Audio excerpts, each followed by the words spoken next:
Unlimited History. අපේ ජාතික කතාව. හරි අපි නැවතත් අපේ වැඩසටහනට පිවිසමු 0112533363 0112533363 අපේ දුරකථන අංකයෙන් ඔබට පුළුවන් අපිව විමසන්න අපේ ප්‍රශ්න කරන්න ඒකම අපේ අනිකුත් මාර්ග ඔස්සේත් ඔබට අපේ වැඩසටහන මේ ශ්‍රවණය කිරීමෙන් අනතුරුව ඔබ නරවනවා නම් අපේ YouTube වැඩසටහන මේ පල්ලෙහා තියෙන description එකේ අපිව සම්බන්ධ කරගන්න පුළුවන් මාර්ගයන් දක්වලා තියෙනවා ඊමේල් Facebook links වගේ දේවල් දක්වලා තියෙනවා අපිට කතා කරන්න අපිට ප්‍රශ්න යොමු කරන්න ඔබේ අදහස් කියන්න ඔබෙත් අපෙත් සම්බන්ධතාවය තියාගෙන ඒකම අපිට උදව් කරන්න මේ වැඩසටහන තව තවත් ඉදිරියට අරගෙන යන්න.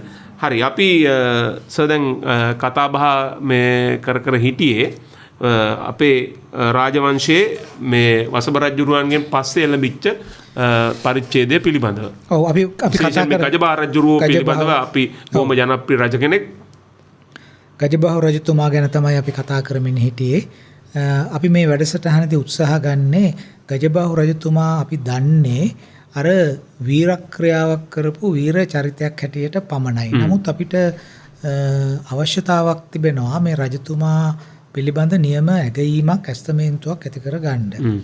එතකොට මම කිව්වා එහෙම කරන්න නම් අපි ගජබහ රජතුමා තනිකර අරගෙන එක කරන්න පුළුවන් කමක් අපිට නැහැ. අපි සමස්ත අපේ ලාංකික සමාජයත් ඒ සමකාලීන කාල පරිච්ඡේදය තුළ තිබුණු ඉන්දිය සාගරයේ සිදුවෙච්ච දේවලුත් ඊටත් පළල්ව ලෝකයේ සිද්ධ වෙච්ච දේවලුත් අරගෙන තමයි ගජබහ රජතුමාගේ හැසිරීම ඔහුගේ පාලන ප්‍රතිපත්තිය පිළිබඳව යම්කිසි නිගමනයකට අපි එන්න ඕනේ. ඒ වගේම වංශ කතා මගින් විස්තර කරලා තියෙන සෙල්ලිපි මගින් හුවා දක්වා තිබෙන ඔහුගේ ක්‍රියාකලාපය නියමානුකූලව අර්ථ දැක්වීමට නම් අපට එවැනි පුළුල් සමාජ දේශපාලනික හා ආර්ථික સંદર્ભයක් අවශ්‍ය වෙනවා. ඉතින් අපි මෙතනදී උත්සාහ ගන්නේ මම මේ වෙලාවේදී නුවන් ඒ වගේ තලයකට මේක අරගෙන යන්න. දැන් ඔය ගජබහ රජතුමා අපි කියවනේ මහා විහාරයට අබේගිරියට ඊටම හොඳින් සමසේ උදව් කරයි කියලා. ඒ කටයුතු එහෙම කරගෙන ගියා. ඒ එක්කම අපිට තියෙන අනිත් කතාව තමයි අපි ගත්තොත් ගජබහ රජතුමා මේ ඔය ඉන්දියාව ආක්‍රමණය කරන්න ගියයි කියන කතාව. ඔව්. අත වශයෙන්ම මේ කතාව තියෙන්නේ රාජාවලිය කියන කෘතියේ. රාජාවලිය හුඟක් 17 වෙනි සතවර්ෂයේ විතර රචනා වෙච්ච කෘතියක්. රාජාවලිය තමයි මේ සඳහන් වෙන්නේ මේ අපේ රටට ආක්‍රමණයක් සිද්ධ වෙලා අපේ රටෙන් මිනිස්සු 12000ක් අරගෙන ගියාය.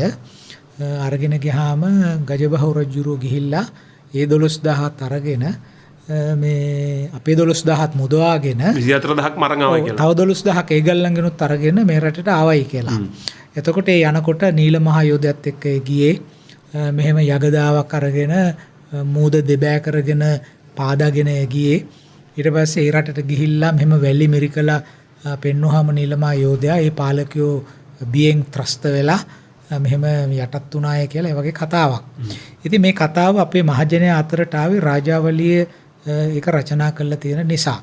නමුත් මේක ඊට වැදගත් දෙයක් තියෙනවා.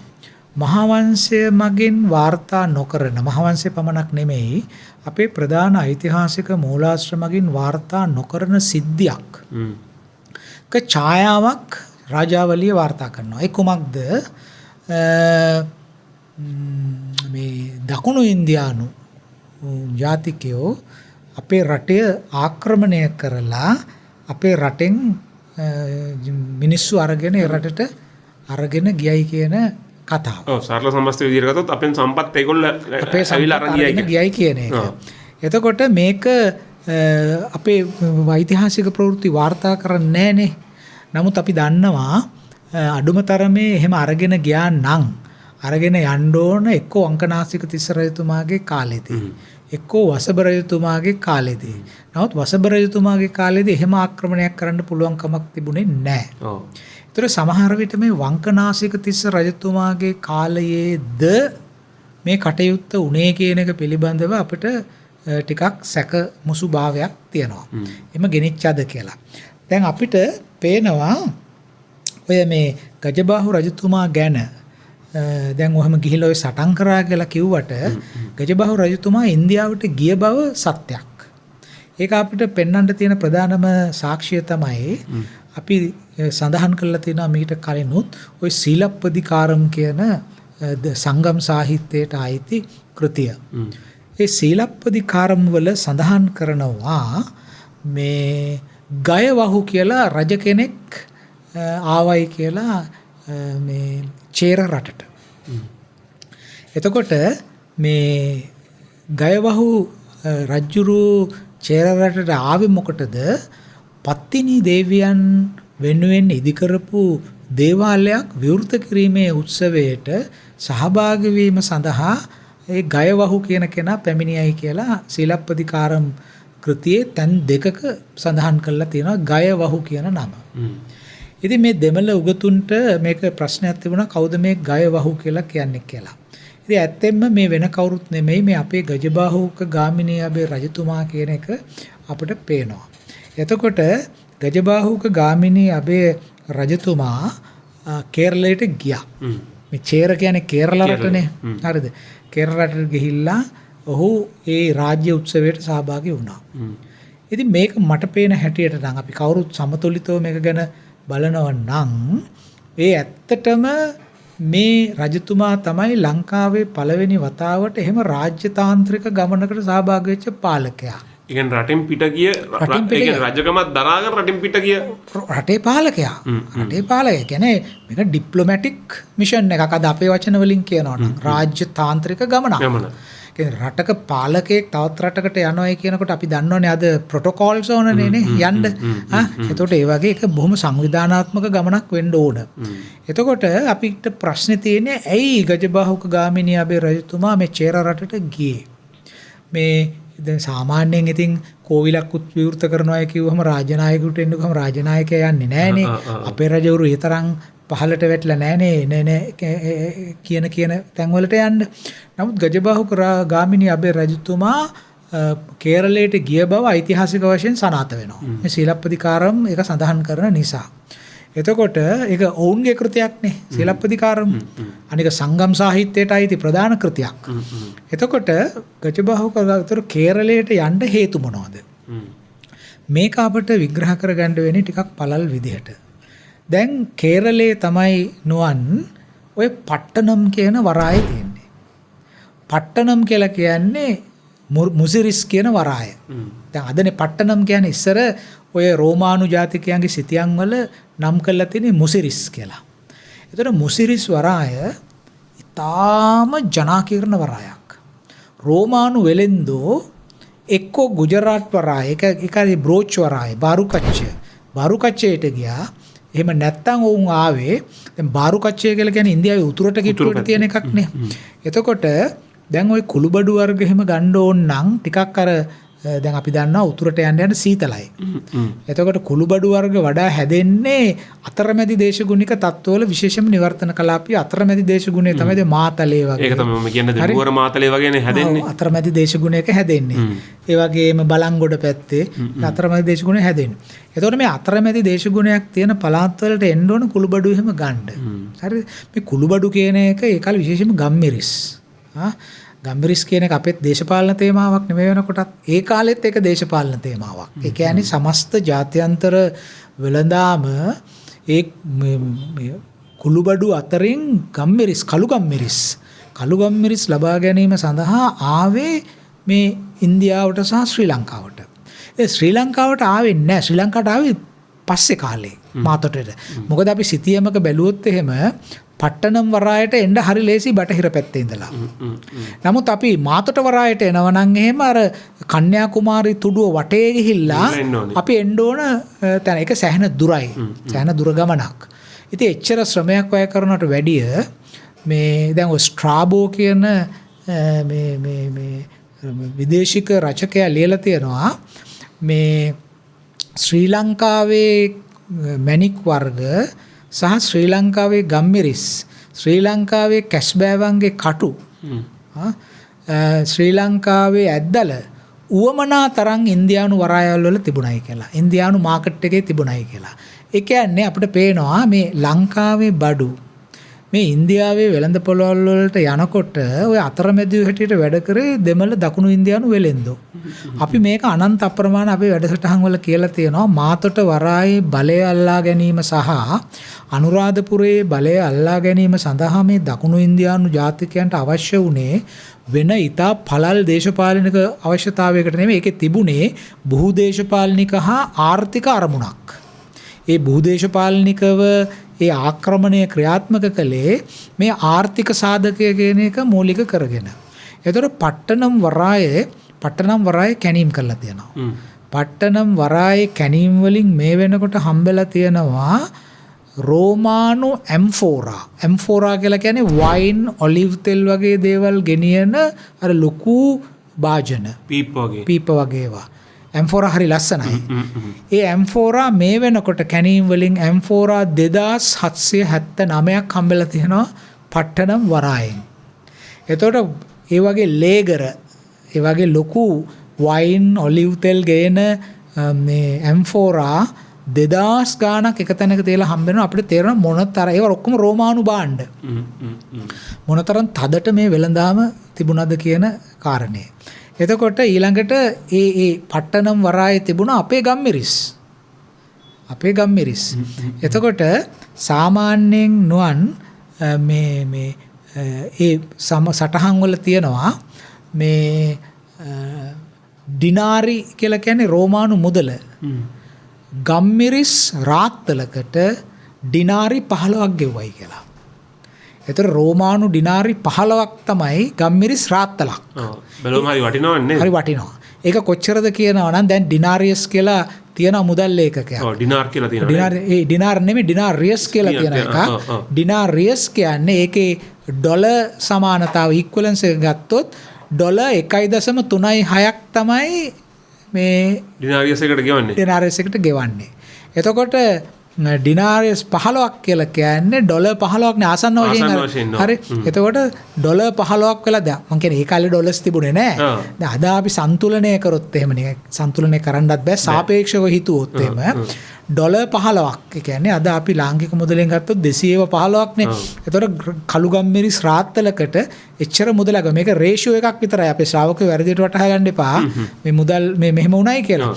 නමුත් ඩිනාරි 15ක් කළුගම්මිරිස් රාත්තලකට ගෙව්වයි කියලා ඒ ග්‍රීක සටහන් වල වාර්තා කරලා තියෙනවා. ඒකට අපිට තේරෙනවා කොයිතරම් මේ එතකොට ඔය පට්ටනම් වලින් හම්බෙලා තියෙනවා මේ භාජනයක්. ඒකේ මේ හම්බෙන කොටත් පුරාවිද්‍යාඥයෙක්ට ගම්මිරිස් කිලෝ 75 ගම්මිරිස් රාත්තල් 75ක් තිබිලා තියෙනවා. ඒක ඇතුලේ. එතකොට එකක් මේ පුරාවිද්‍යාත්මකව හම්බෙච්ච අමතක වෙච්ච එකක් නේක. එතකොට කොයිතරම් ගම්මිරිස් ප්‍රමාණයක් මේ වරායවල් හරහා හෝමාරු වෙන්න ඇද්ද කියන එක අපිට පේනවා. ඒතර ගම්මිරිස් නිෂ්පාදනය සම්බන්ධයෙන් අපේ රට ලෝකේ ඊටාම කීර්තියක් දිනාගෙන හිටියා. මේ මෑතකදී අපකීර්තියට පත් වුණාට. ඉතින් කවුරුත් දැනගන්න ඕන මේ කීර්තිය තමයි මේ අපකීර්තියට පත් කරන්නේ. හරි.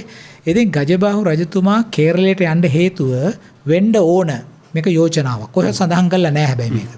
මේ පට්ටනම් වරාය අයිති කේරළයට. කේරළ රටට. හරි. එතකොට එහෙමනම් මේ අපේ වෙළඳාම දැන් අපේ රාජ්‍ය පාලකයෝ අපේ විතර නෙමෙයි ලෝකෙම දැන් ආසියානු සංවිධානය කිව්වත් G7 කිව්වත් ඔය හැම සමුළුවක්ම සංවිධානය කරන්නේ ආර්ථික අරමුණු සඳහානේ එක්ක ආරක්ෂක අරමුණු සඳහා නේ. එතකොට ආර්ථිකයත් එක්කනේ ආරක්ෂාව බැඳිලා තියෙන්නේ. රටවල් එන කොටා ගන්නේ මුහුදු වෙනුවෙන් රණ්ඩු කරන්නේ ඒවා ඔක්කොම කරන්නේ ආර්ථික අරමුණුත් එක්කනේ ආරක්ෂාව පිළිබඳ ප්‍රශ්නෙත් එන්නේ. එතකොට නුවන් මේ ගජබාහු රජතුමා චේර රටට ගමන් කිරීමේ හේතුව මේ සීලප්පදිකාරම් කියනවා මේ කෝවිලක් විවෘත කරන්න තමයි ආවේ කියන එක. රජුරෝ ඒ අවස්ථාවත් ඒකට පාවිච්චි කරන්න ඇති. දැන් රාජ්‍යපාලකයෝ අහම ගස් හිටවනවා නොඑක් දේවල් කරනවානේ. ඒ වගේ එතුමා ඒ කෝවිල විවෘත කිරීමේ රාජ්‍ය උත්සවයටත් සහභාගී වෙන්න ඇති. නමුත් මේ ගජබාහුක ගාමිණී අබේ රජතුමා මේ චේර රටට ගමන් කිරීම ඊටාම වැදගත්. මොකද මේ සීලප්පදිකාරම් කෘතිය කියන හැටියට නොවන් මේ ගජබාහු රජතුමා චේර රටට ගිහිල්ලා තියෙන්නේ සෙන්ගුට්ටුවාන් කියන රජුගේ පාලන කාලේ. එතකොට මේ සෙන්ගුට්ටුවාන් රජ කියන්නේ ඊටාම ප්‍රබල රජෙක්. මේ චේර පාලනය යටතේ හිටපු. එතකොට මේ අනිත් එක මේ ගජබාහු රජතුමා ගිහිල්ලා විවෘත කරයි කියන කෝවිල තියෙනවානේ. ඒ කෝවිලේ නෂ්ටාවශේෂ අදටත් තියෙනවා. අදත් ඒක ක්‍රියාත්මක වෙනවා. මංගල දේවී පොත්තාල් කියලා හඳුන්වන තැනක් අද තියෙනවා කේරළේ. ඒ මංගල දේවී පොත්තාල් කියලා කියන තැන තමයි මේ ගජබාහු රජතුමා ගිහිල්ලා විවෘත කරපු කෝවිල කියන විශ්වාසය පිළිගැනීම අද චේර ජාතික උගත්තු අතර තියෙනවා. එතකොට දැන් අපිට මේකෙන් පේන්න තියෙන දේ තමයි ගජබාහු රජතුමා ඉන්දියාවට දකුණු ඉන්දියාවට ගියයි කියලා මේ රාජාවලිය සඳහන් කරන ප්‍රවෘත්තිය අසත්‍යයක් නෙමෙයි. මොකද ඒක දකුණු ඉන්දියානු මූලාශ්‍රයක් මගිනුත් සනාථ කරලා තියෙන දෙපැත්තම ලියවිලා තියෙනවා ආවයි ගියයි කියලා. දෙපැත්තම ලියවිලා තියෙනවා මේ ගියයි කියලා. අනිත් අතට මේ සෙන්ගුට්ටුවාන් කියන රජතුමාගේ පියා මේ නෙදුන් චේරල් අතාන් කියන පාලකයා සහ ඔහුගේ මාමා වෙන චෝල කරිකාලන් වලවන් කියන රජතුමා. ඒ චෝල රජ කෙනෙක්. මේ රජවරු මේ ලංකාවට ආක්‍රමණයක් කරයි කියලා මේ ද්‍රවිඩ සාහිත්‍ය කෘතිවල සඳහන් කරලා තියෙනවා. ඒ කරිකාලන් කියන චෝල රජ්ජුරුව තමයි මේ ආක්‍රමණය කරේ. ආක්‍රමණය කරලා මේ කරිකාලන් කියන රජු තමයි චෝල රජ්ජුරුවෝ කාවේරී ගඟ හරස් කරලා කල්ලනායි කියලා වේලක් ඉදි කරා. ඒ කල්ලනායි වේල අදත් තියෙනවා. ඒ කල්ලනායි වේල ඉදි කිරීමට ලංකාවෙන් කම්කරුවෝ අරන් ගියා කියලා මේ කරිකාලන්ගේ කාලේ. එතකොට මේක බොහෝ විට සිද්ධ වෙන්න ඉඩකඩ තියෙන්නේ වංකනාසික තිස්ස රජතුමාගේ කාලේ වෙන්න ඕන. මේ කරිකාලන් ඇවිල්ලා මේ ඒ කාලේ ලංකාවේ රජුරෝ සුද්ධ වෘක්ෂයක් හැටියට සලකපු කදම්බ ගහක් මේ කපා විනාශ කරයි කියලත් මේ සඳහන් කළා තියෙනවා. මේ සංගම් සාහිත්‍යයට අයිති පනිට්ටුපත්තු කියලා කෘතියක් තියෙනවා. මේ පනිට්ටුපත්තු කියන කෘතිය තමයි මේ ප්‍රවෘත්තිය සඳහන් වෙන්නේ. දැන් බලන්න අපේ ඉතිහාසයේ මේ ප්‍රවෘත්තිය සඳහන් කරන්නේ නැහැ. සඳහන් කරනවා පස්සේ කාලේ කෘතියක් රාජාවලිය ඒකේ අග කොටස. කියන්නේ වලිගේ තමයි අපිට සඳහන් කරලා තියෙන්නේ මේ යුද්ධයකට ඒ රටට ගියයි කියලා. එතකොට මට හිතෙනවා මේ ඉතිහාස ප්‍රවෘත්ති අපි දකුණු ඉන්දියානු සාහිත්‍යයයි අපේ සාහිත්‍යයයි තියෙන තොරතුරු ඔක්කොම ගත්තාම වංකනාසික තිස්සගේ පාලන කාලේ ඉතා සුළු කාලයක් අවුරුදු 3ක්. ඔහුට රාජ්‍ය ස්ථාවරව ගෙනියන්න පුළුවන් වුණේ නැහැ කියලා අපිට පේනවා. මේ කාලේ මේ කරිකාලන් මේක කරන්න ඇති. මේ ඊට පස්සේ දැන් මේකෙන් අමනාපයක් හටගත්තානේ. ඉතින් රජ්ජුරුව ගජබාහුග ගාමිණී අබේ රට ඇතුළෙත් මහා විහාරයේ අබේගිරිය සමතුලනය කරා. ඔහුට ඕනුණා මේ විදේශ ප්‍රතිපත්තිය තමන්ගේ අසල්වාසියාත් සමග විදේශ ප්‍රතිපත්තිය හොඳ මට්ටමකින් ගෙනියන්න. මොකද හේතුව ඔහු දැනගෙන හිටියා මේ කාලේ වෙනකොට රෝම අධිරාජ්‍ය ඉතාම ඉහළ තත්ත්වයට ඇවිල්ලා තිබුණේ. ක්‍රිස්තු වර්ෂයෙන් දෙවනි සතවර්ෂයේ ගජබාහුගේ කාලය ක්‍රිස්තු වර්ෂයෙන් දෙවනි සතවර්ෂය. ක්‍රිස්තු වර්ෂයෙන් දෙවනි සතවර්ෂය කියන්නේ ගජබාහු රජකලේ ක්‍රිස්තු වර්ෂ 114 136 අතර කාලෙනේ. ඒතර මේක දෙවනි සතවර්ෂයට වැටෙන්නේ. ක්‍රිස්තු වර්ෂයෙන් දෙවනි සතවර්ෂය කියලා කියන්නේ ඊටාම කීර්තිමත් ශ්‍රේෂ්ඨ අධිරාජ්‍යයන් 5 දෙනෙක් රෝමයේ පාලනය කරපු කාලය. ක්‍රිස්තු වර්ෂ 101 ඉඳලා ක්‍රිස්තු වර්ෂ 200 දක්වා මේ පාලනය ට්‍රාජන් කියන අධිරාජ්‍යයෙන් පටන් අරගෙන දිගටම යනවා. මේ කාලය තුල රෝමය ඊටාම ශාස්ත්‍රීයත්වයට පත් වෙනවා. විතරක් නෙමෙයි නුවන් රෝමය විශාල ප්‍රමාණයක් රත්තරන් ආසියාවට ගේනවා කුළුබඩු ලබා ගැනීම සඳහා. එහෙන් ගේනවා රත්තරන්. මොකද රත්තරන් වලට තමයි කුළුබඩු හොමාරු කරගත්තේ. රන් වලට. කියන්නේ එච්චර කුළුබඩු වලට වටිනාකමක් තිබුණා. මොකද කියන්නේ වැවෙන්නේ නැහනේ. හරි. දැන් එතකොට ගම්මෙරිස් කියන ඒවා විශේෂයෙන්ම ගම්මෙරිස් මේ ආහාර කල් තබා ගන්න කැම රසවත් කරන්න ලෙඩ රෝග වලට ඔව් විශේෂයෙන්ම ප්‍රභූවරුන්ට මේක හුඟක් බලපෑවා. ඒ නිසා ඒ යුරෝපීය සමාජය තුල ඉතා විශාල ප්‍රමාණයක් තිබුණා මේ කුළුබඩු වලට ඉල්ලීමක්. එතකොට මේ ඉල්ලීම නිසා මේ කුළුබඩු ගන්න ආසියාවට ආවනේ. ආවේ ගුජරාට් වලට ආවා. ගුජරාට් වලට වඩා ඵල ප්‍රයෝජනයි පට්ටනම් වලට එන එක තව පහළනේ දෙන්නේ. මොකද පට්ටනම් කිට්ටුයි ලංකාවට. ලංකාවෙන් යන ඔක්කොම කුළුබඩු ටික පට්ටනම් වලින් ආපු ද්‍රවිඩ ජාතික වෙලෙන්දෝ එකතු කරගත්ත අතරමැදියෝ හැටියට. එතකොට දැන් ඔය ස්ට්‍රාබෝ කියනවනේ ඉන්දියාවේ වරායවල් වල ඕනතරම් ලාංකික බඩු තිබුණා කියලා. ඒක හරියට අද අපි කියනවා නම් මේ ලංකාවේ හැම මාකට් එකකම චීන බඩු තියෙනවා කියලා ඒක ඕනතරම් ගන්නවා කියලා කියන්නේ. ඒ වගේ කියමනක් නෙමෙයි කියන්නේ මේක ස්ට්‍රාබෝනි කියලා තියෙනවා. එතකොට අපේ භාණ්ඩ ඉන්දියාවට ගියා. ඉන්දියාවට ගියාම එතකොට මේකෙන් වැඩි ලාභයක් ලබන්න ඕනනේ. වැඩි ලාභයක් ලබන්න ඕන නම් අපි දේශපාලන රාජ්‍යතාන්ත්‍රික මට්ටමේ සාකච්ඡා කරන්න ඕනේ මේවා ගැන. ඒ නිසා රජ්ජුරුව මේ ගදාවකින් මූදට ගහ ගිහිල්ලා මේ රණ්ඩුවකට ගියා කියන එක නෙමෙයි අපිට පේන්නේ. රජ්ජුරුව මේ සෙන්ගුට්ටුවන් එක්ක ඊටාම ඉහළ මට්ටමේ තානාපති රාජ්‍යතාන්ත්‍රික සාකච්ඡාවක් පවත්වන්නට ඇති. මේ වෙළඳාම කොහොමද ක්‍රමවත් කරන්නේ දෙපැත්තටම වාසිදායක වෙන ආකාරයට මේ ජාත්‍යන්තර වෙළඳාම යම්කිසි අක්‍රමවත් ආකාරයකට පරිවර්තනය වුණා නම් අපේ රටට පාඩු වෙන විදිහට ඒක කොහොමද ක්‍රමවත් කරගන්නේ කියන එක ගැන සාකච්ඡා කරන්න රජ්ජුරුවම ගියා. රජ්ජුරුවම ගිහිල්ලා රාජ්‍යතාන්ත්‍රික උත්සවයකට සහභාගී වෙලා ඊට පස්සේ සමහර විට නෙගෝෂියේට් කරන්න ඇති සාකච්ඡා කරන්න ඇති අපෙන් ගෙනිච්ච අය නිදහස් කරගෙන මේ කරිකාලෙන් අර මේ කල්ලනායි වේල්ල ඉදිකරණ්ඩයි මේක ගෙනිච්ච කියලා ඉතිහාසඥයන් අතර සාකච්ඡාවක් තියෙනවා. අපේ ඉතිහාසඥයෝ නෙමෙයි ඒ රටේ ඉතිහාසඥයෝ. ඉතින් මේ ගිය කට්ටියත් එකතු කරගෙන රාජ්‍යතාන්ත්‍රික වශයෙන් මේ සමෝධානයට පත් වෙලා ඊට පස්සේ ලංකාවට රජුරෝ එන්න ඇති. ඉතින් ඒකෙන් අපිට පේනවා මේ ගජබහු රජතුමා ගැන අපි මෙහෙම අගය කිරීමක් කරන්නේ නැහැ නෙනුවන්. ඔව්. ඒ කියන්නේ අපි අර මැජික් කතාව එල්ලිලා තමයි. මැජික් කතාව එල්ලිලා ඉන්නවා මිසක් ගජබාහුක. ඒතර ගජබාහු ගාමිණී අපේ රජුරෝ තේරුම් ගන්න ඕන තරම් සෙල්ලිපි අපේ රටේ තියෙනවා. එතුමාගේ ඥාති සම්බන්ධතාව වසබ රජුරන් තමන්ගේ සීයා කියලා කියපු, තමා වසබ රජුරන්ගේ මොනුපුරා කියලා කියපු, තමන් තිස්සගේ පුතා කියලා කියන ඕන තරම් සෙල්ලිපි තියෙනවා. ඒ වගේම එයා ඊටාම මේ ප්‍රබල රජෙක්. ඔහු අවුරුදු 22ක් රාජ්‍ය කරනවා. එතකොට මේ මොහුගේ වැදගත්කම අපි අවධාරණය කරන්නේ දැන් වසබ රජයේ රට අභ්‍යන්තරය ක්‍රමවත් කළා. එතකොට වසබගේ මුණුපුරා දැනගත්තා රට අභ්‍යන්තරය සමතුලිත කිරීමම ප්‍රමාණවත් නැහැ. අපේ විදේශ ප්‍රතිපත්තිය අපි සමතුලිත කරගන්න ඕන. අපි මේ තනිකර හුදකලා කාමරයක ජීවත් වෙන අය නෙමෙයි. ඔව්. අහල පහල ගෙවල් හොඳින් තියාගන්න. අහල පහල ගෙවල් හොඳින් තියා ගැනීම කියන්නේ අපට වාසිදායක අන්දමට.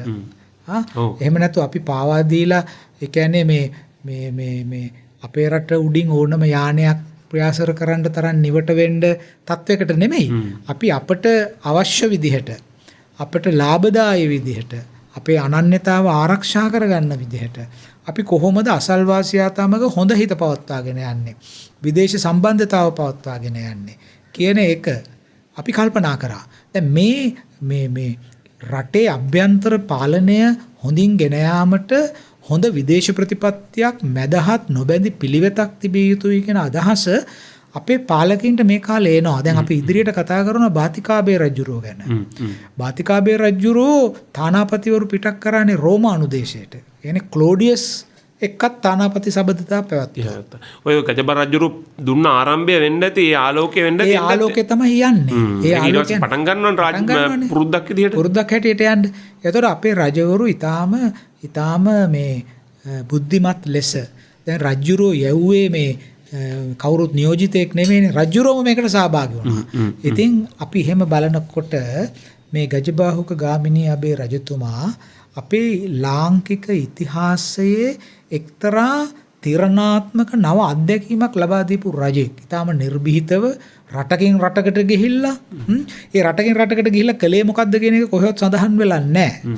ඉතින් අපිට පේනවා රජුරෝ යන්න ඇත්තේ මේ පසුබිමේ තියෙන සාක්ෂි දිහා බැලුවට පස්සේ මේ රජුරෝ ගිහිල්ලා එහෙ චේර රටේ සෙන්ගොට්ටුවන් රජුරුවන්ගේ අනුග්‍රහයෙන් එහෙ තියෙන විශාල ආපනශාලාවක විවේක සුවයෙන් ගත කරා නෙමෙයි. ගත කරලා ආව නෙමෙයි. මේක ගියේ මේ කටයුතු කරන්නයි කියලා අපිට පේනවා. මොකද ගජබාහුක ගාමිණී අබේ රජතුමා විසින් ඒ කරවපු සෙල්ලිපිවල තියෙන දීමනාදියා බැලුවම සත සහස කහවන පච සහස කහවන කහවණු 5000යි කහවණු 10000යි කිය පන්සල් වලට උදව් කරලා තියෙනවා. විශාල මුදල් ප්‍රමාණයක් ලංකාවේ සැරිසරලා තියෙනවා මේ කාලේ වෙනකොට. ඉතින් රත්තරණුත් අපිට ලැබෙන්න ඇති. ඒ නිසා අපිට පේනවා මේ ලම්බකරණ පෙළපතේ වසබ හැරුණු විට කීර්තිමත් රජු කෙනෙක් හැටියට අපිට ගජබාහු රජු නිසකේම හඳුන්වා දෙන්න පුළුවන් කියලා. බෙහෙම ස්තුතියි මහාචාර්ය රාජ් සෝමදේව මහතාණෙනි. අපි ලබන වැඩසටහනට අපේ මේ සාකච්ඡාව එලෙසින්ම දිගුවක් ලෙස ගෙන යන පොරොන්දුව පිට. එහෙමනම් මේ රාත්‍රියේදී ඔබට ආයිබෝන් කියලාගෙන සමුගන්න අවසර දෙන්න. අපිව මේ පරණ වැඩසටහන් සහ අපේ මේ වැඩසටහන YouTube මාධ්‍යයෙන් මේ පින්තූර සහ ඒ රූපමය සත්කාරයන් සමග බලන්න ඕන නම් Unlimited History එහෙම නැත්නම් Net FM රාජ් සෝමදේව කියලා අපේ YouTube නාලිකාවල සර්ච් කරන්න ඔබට මේ වැඩසටහන ලබා ගන්න පුළුවන්. එහෙනම් ලබන සතිය හම්බෙමු. ආයිබෝන් ඔබ හැම කෙනාටම.